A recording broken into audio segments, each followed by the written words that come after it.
The first example that I'm going to show to you is the first piece that I also actually wrote for this group. It's titled My Ultra Deep Eye. Initially I worked with 6 musicians, and in the next big project we were 4 musicians, and in the last one we were 3, so I kept reducing the group, which had some practical reasons and also some, I would say it had practical reasons, economic reasons, but also artistic reasons. I'm just going to show you a couple of minutes from this piece. The entire piece lasted almost 70 minutes. And well, the setting was, as you can see, violin and viola, sopranino saxophone, and the same player was also playing a didgeridoo, electric guitar, electric bass, and one musician playing percussion, musical saw, and he was also singing. And I was operating live electronics and running the light design. And here are a couple of excerpts from this piece.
I was often asked why I don't work with video instead of lighting, because it's much easier to set up. And in fact, nowadays I've done a couple of projects also with video.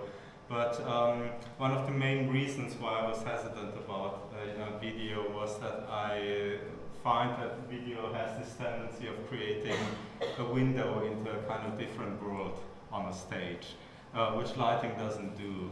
In a way, video tends to seduce you into a different sort of reality, whereas I feel that using lighting in the performance space actually emphasizes the situation we are in as musicians and also as audience.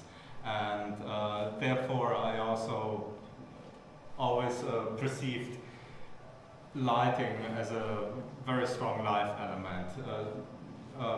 Independently on how it's produced, also if everything is pre-programmed, but it's just happening in that very moment of the performance. And so for me it has had a stronger integration with what's happening on the stage. And so also when I use the video nowadays, I also try to use it rather as a sort of complex light source than as this kind of window which can contain a narrative and which just, as I said before, takes you into a kind of different world or reality. The setup was basically quite simple. I had only 6 different light sources. I had these 3 panels on the back of the stage, left and right and behind of the musicians. And in addition, the 3 balloons who could either be inflated or deflated, which also contained light sources. And as you could see in the video, there were also moments when some of the musicians were inside of those balloons. And so 6 light sources is not really a lot, but it already gave me quite a lot of possibilities. And also I was interested in kind of dividing the space by having this kind of border of the stage behind the musicians, but then also to have this arrangement in front of them. So you had like 2 layers in front and in the back. And with this you can already see that lighting can function also as a kind of stage design element, which again, which is harder to achieve with video. So the next piece I realized was about 2 years later. The title is Jean of the Dark. And again, it was a project which lasts about for 1 hour. In this piece, I had a more specific subject that I was dealing with, and my focus of interest was this actress. Her name was Jeanne Roch, better known as Musidora. She was one of the first movie stars. She was a French movie star from the 1910s and 20s, and she became especially popular because of her role in a film series called Les Vampires, which was produced in 1914 and 15 by Louis Feuillade. And what I found very interesting about this was that she was the first vamp on the movie screen. And a vamp is usually like a vicious or evil female person who is at the same time very attractive and seductive. And so it actually combines a number of very old patriarchic cliches about women, like the woman as the good and also the evil. And so for me it was an interesting point in history, actually, that the vamp made it on the movie screen, because the movie screen and nowadays also television is also a media which is very manipulative and also popular, and therefore has a very strong influence on our way of thinking. And so, of course, also the way how genders are displayed in movies also has a strong effect on how we think about genders. And so I was interested in making this piece which deals with this sort of subject, and I decided to approach it by kind of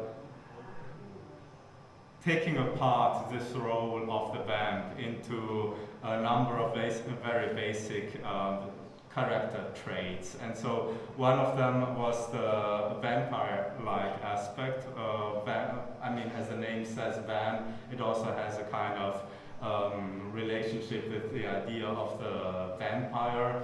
You also, in English, you also call vamps sometimes man-eaters, so there is also a kind of cannibalistic aspect in there.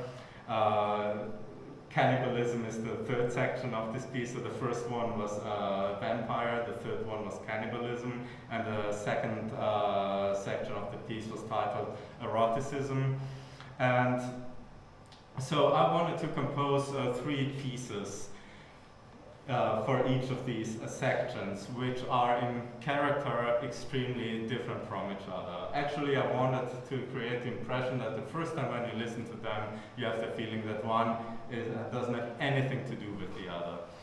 And then I had a 4th section, and the 4th section is actually the kind of resolution of this entire piece, because in the 4th section you hear all of the previous 3 sections superimposed.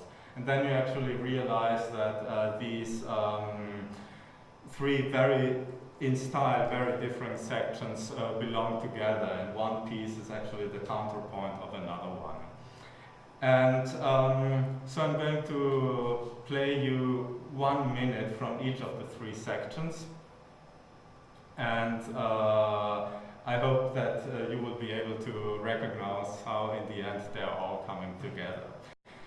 For the first 3 sections, I also made very specific stylistic references. As I already mentioned, the first section is called Vampire, and I kind of based it on a sort of progressive rock music. The relationship for me between rock music and vampires are in the way they dress. They have a quite similar clothing codex, you could say. Like, for example, if you think of heavy metal groups or hard rock groups, like for example Kiss. Do you know the band Kiss from the 70s and 80s? They had like really tight leather clothes, sometimes black cloak-like clothes as well. And if you compare that, for example, to an image of Nosferatu, who was like the icon of vampire movies in the early days of films, it's quite similar. And so for me, this was a reason why I would draw a kind of parallel between rock music and vampires. And here is the result. I don't have a movie for this, unfortunately, so I'll show you still images from the performance So the whole first section was colored in blue. I actually always chose one color, which is then typical for one of the sections.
Okay, this is 1 minute from this section. Each section lasts exactly 12 minutes.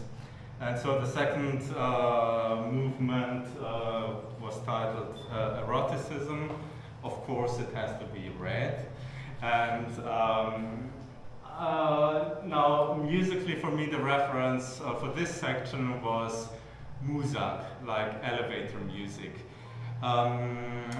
The analogy between muzak and eroticism for me lies in the fact that both are used in order to stimulate consumption. Like eroticism is often used in advertisements to make products look more attractive, and the only function of muzak is also to stimulate buyers to more easily spend money. Like when you're in a shopping mall or a supermarket and you have really nice, relaxing music all the time, supposedly there is evidence that people feel more confident, more at ease, and if they're feeling more at ease, they're more easily also willing to spend more money.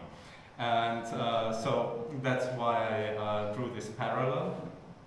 And so the music was also deliberately composed in a kind of cheesy, easy listening, jazzy way.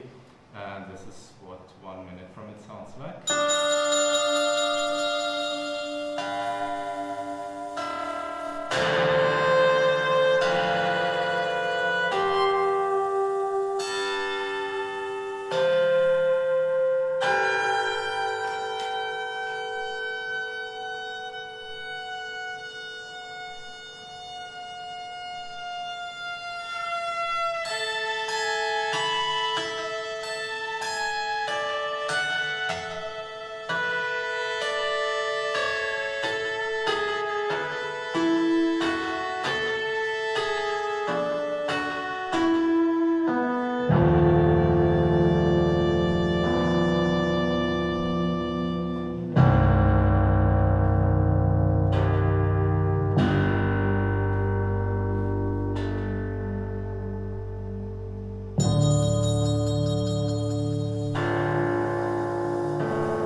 And then eventually the third section, titled Cannibalism.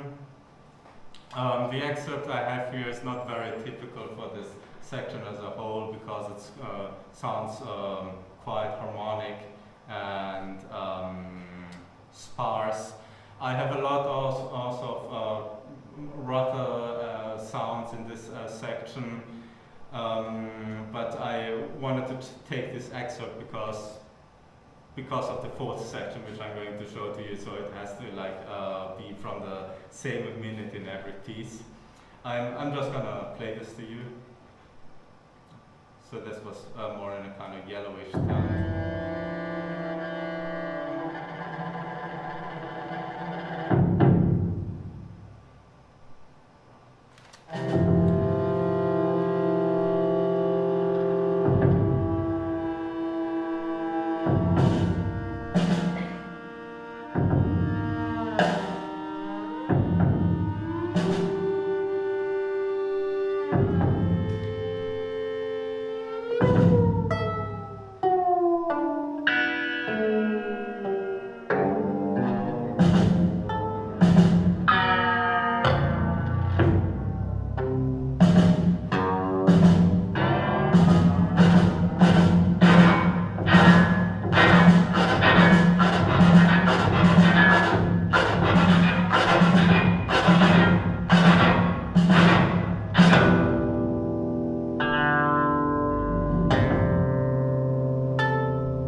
the same, like the corresponding excerpt from the fourth section, where you will actually hear all those previous excerpts superimposed.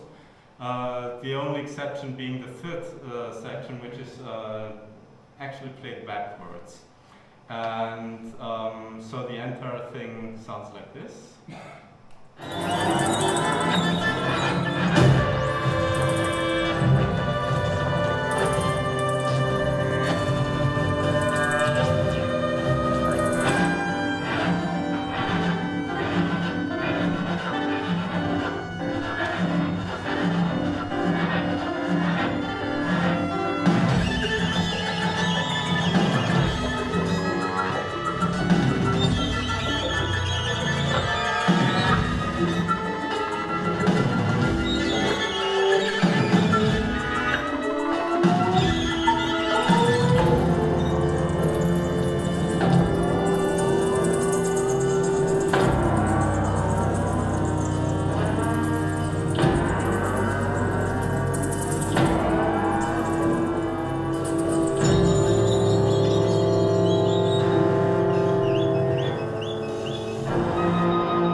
Yeah, so for me, in a way, it was fascinating to try to compose a piece, as I said in the beginning, where when you first hear the movements one by one, you think that it's a kind of almost arbitrary selection of different styles that are completely unrelated, but then in the end it kind of interlocks and yeah, as I mentioned before, one piece is actually composed like the counterpoint of another one. And so going back to the actual theme of the piece, the vamp and the actress Irma Webb, for me this also in a way meant that this whole idea of the vamp, which has been with us for a couple of thousand years, is actually a kind of artificial construct. You have these different ideas in them which where you could say that one thing doesn't have anything to do with the other, like cannibalism and neuroticism, for example, but it's just constructed in such a way that despite of their contradiction, in the end they are forming a kind of cohesive image in our minds. So actually what you see on the right side is also a video which I played at two sections in the piece. It's just a kind of short story lasting 1.5 minutes. The whole film material of this series lasts more than 7 hours, and I took several excerpts from the film and kind of artificially created a short storyline which shows this actress, Irma Webb. That's one of the most famous scenes through which she became such a superstar. Her in this tight dress climbing across the roofs of Paris, breaking into the homes of rich people and robbing them. And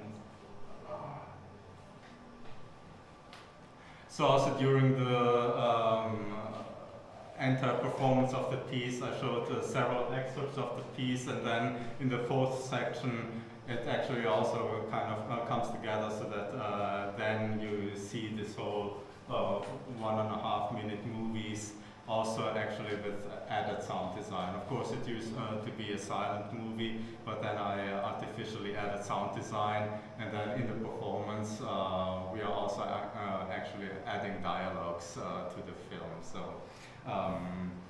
that's a kind of extra feature during the performance, that you have this film being displayed and coming to a sort of completion at the end of the performance. So next is a very small part from my PhD research, or actually I'd like to tell you what I've found important during my research, because when I started out I was just first trying to find different ways how I can create analogies between sound and light. After a while I realized that there are many ways to create analogies, but there is one point where sound and light are very different, and that is when it comes to noise. Because noise is an element in music which, especially in the 20th century, has been of very crucial importance. It doesn't matter in what musical style you look everywhere, it has been a very important aspect. Like all sorts of music have become more noisy during the 20th century. And so for me, noise was some sort of sonic dirt, you could say, some sort of sonic material which is not as easily defined, like for example harmonic intervals. And I ended up reading a book by an anthropologist, Mary Douglas. In the 50s she has done a lot of research in the field of taboo and pureness, and how different cultures are dealing with the idea of dirt. And so one of the first conclusions she came up with was that there is no such thing as dirt in an objective sense, but that every society builds a certain kind of order. And you always have elements which are kind of part of that system, and then elements which cannot really be commodified with that system. And they are kind of hostile to the system, threatening the system, and they are declared to be dirt. And what dirt actually is can take many, many different forms. And so she says, wherever there is order, you also have, as a byproduct of that order, some sort of dirt. And that I found very interesting, and I thought that you can also say basically the same thing about music, because also the idea of what sort of, if you conceive noise in a more general sense, as a sort of musical material which is problematic or even not allowed, that's something that you have had throughout music history. Noise has pretty much taken over the function of dissonance, you could also say, and dissonance has always been very clearly defined. It was always allowed to use dissonance, but you always had to obey certain rules. And so if you look at it from this perspective, you can see very well how also tonality established quite a rigid system, but that also implied that certain materials just can't be part of it, and they were either noise and totally disallowed, or they were only allowed under certain circumstances, like dissonance, for example. And so I started thinking, if noise doesn't have to mean that something is dirty in the kind of traditional meaning, then maybe it's also possible to create systems of order with lighting where other elements then function as a sort of noise. And in one book I found, for example, this chain of analogies where in the beginning you have pureness and dirtiness and other terms that are usually associated with it. So pureness, what belongs to pureness, or the idea of pureness, is also order, light as opposed to darkness, control as opposed to loss of control. Then the spiritual is usually pure and matter is dirty. Virtue is pure, evil is dirty, and joy and sadness you can also kind of include in that chain of analogies. And most of those terms were not really helpful, but the two of them that I could very easily apply also to lighting were order and chaos, and control and loss of control. Quite banal, I have to admit, but in a way this kind of helped me to find a way to conceive certain aspects of light design also as well, contributing either to a sense of order or chaos, or to a sense of control. The next example that I'm going to show to you, it's a piece for electric violin, live electronics, lighting and laser, with the title Alias. When I started to work on this piece, I specifically bought a laser for this because I was just curious to explore this medium, but I had never ever worked before with a laser, and I didn't really know whether it's really something that's going to work for me. So I wasn't really willing to spend a lot of money for it, and so I bought a really cheap laser. And the problem of this laser was that it's flickering a lot. if you come tomorrow to the concert, you'll see that. So if you look at very fancy lasers, they have really, really very smooth images. Well, this one doesn't. And at first I was a little bit torn. It was not really what I expected, and I was slightly disappointed that it didn't perform better. But eventually I decided to turn that flickeriness into the kind of subject of that piece.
In this piece, I'm using almost exclusively the color green for the lighting, and the excerpt you saw is about 10 minutes into the piece. And then you probably also noticed that there were about 8 flashes of magenta colored light. And so for me, this is also a sort of what I derived from this idea of a sort of visual noise, because after watching the color green for 10 minutes, you don't expect the color magenta all of a sudden to flash up. And of course, the color magenta is no less pure than the color green, but in the context of green, it's all of a sudden a kind of a foreign element which doesn't belong there. So this was another kind of experiment how to try to create something as which functions similarly like noise in the domain of lighting. One more example of this, a piece which I wrote pretty much at the same time, or slightly after that. It's a piece for pianist and lighting. A pianist who's also using his voice at certain points. And this is a section in the piece where it's not the beginning of the piece, it's about in the middle of the piece, where the pianist starts playing and the light continues. So for me the idea was also that the lighting takes over some of the musical qualities that were there in sound form before. Become white. And then he eventually continues. Light and airy.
to finish with my most recent piece, which we premiered only a week ago. It's titled Heterotopolis.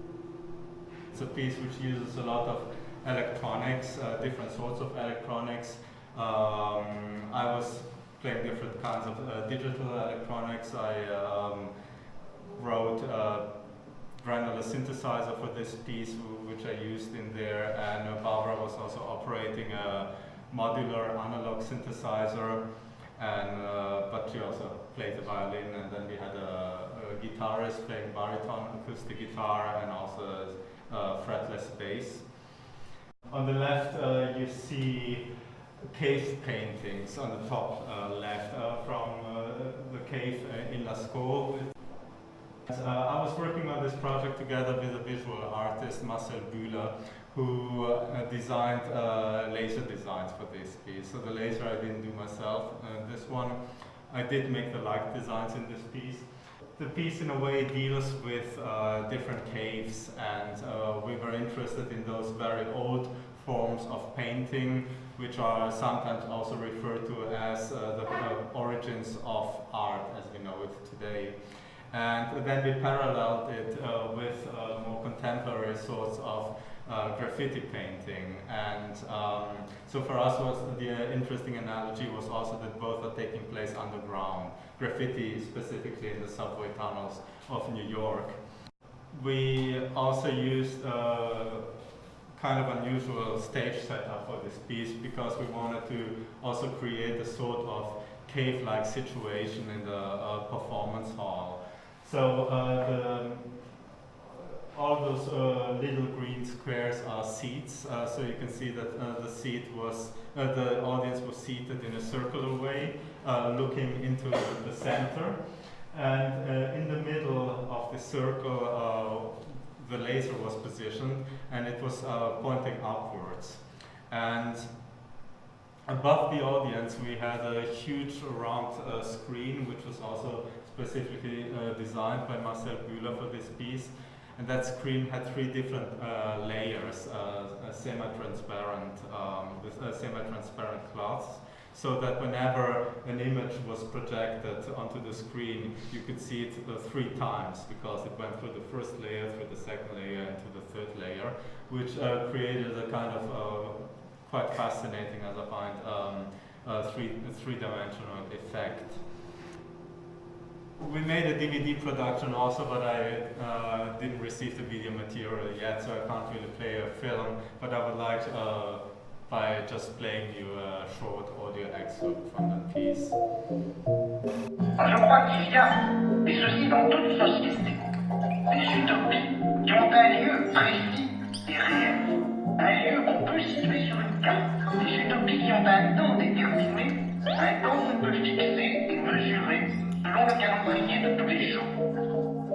Il est bien probable que chaque groupe humain, quel qu'il soit, découpe dans l'espace qu'il occupe, où il vit réellement, où il travaille, des lieux utopiques.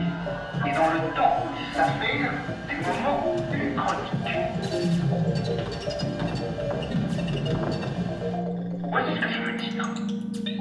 On ne vit pas dans un espace neutre et blanc.